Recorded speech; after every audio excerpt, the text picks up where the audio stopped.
Programang ito ay rated SPG. Striktong patnubay at gabay ng magulang ang kailangan. Maaaring may masiselang tema, lengguwahe, karahasan, sexual, horror o droga na hindi angkop sa mga bata.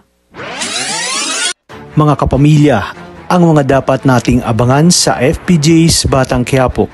Buong akala ni David ay wala nang makakapigil sa pag-angkin niya bilang tagapagmana ng mga Montenegro. Ngunit tila matutulukan na ang tanong sa isipan ni Ramon dahil sa pinagawa niya kay General Ribas. Sa kabilang banda, isang mapait na kaarawan ang dadanasan ni Bubbles dahil wala siyang kaalam-alam na pinagmamatsagan na pala siya ni Pablo at pinasundan upang ipadukot at halayin. Hindi siya magagawang protektahan ni Tanggol dahil sakto rin na dumalaw ito sa kanyang kapatid na si Santino at napaaway pa nga ito matapos ipagtanggol ni Tanggol si Santino laban sa kalaban nitong Mandaraya. Habang si Ramon naman ay nakita na ang listahan ng mga kriminal na pugante dahil nagbabakasakali nga siya na isa si Tanggol doon. Ngunit walang nakitang Tanggol si Ramon, kaya naman patawa-tawa lang itong si David dahil batid niyang wala talaga doon si Tanggol.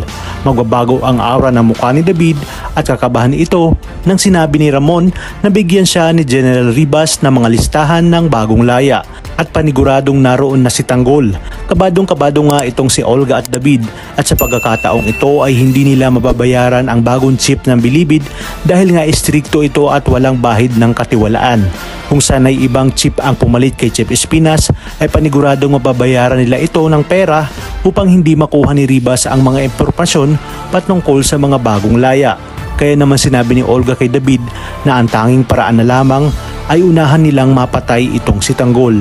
Ngunit may mas malaking suliranin si Olga kapag nalaman niyang pinadukot at hinalay ni Pablo ang nag-iisa niyang anak na babae na siyang si Bubbles.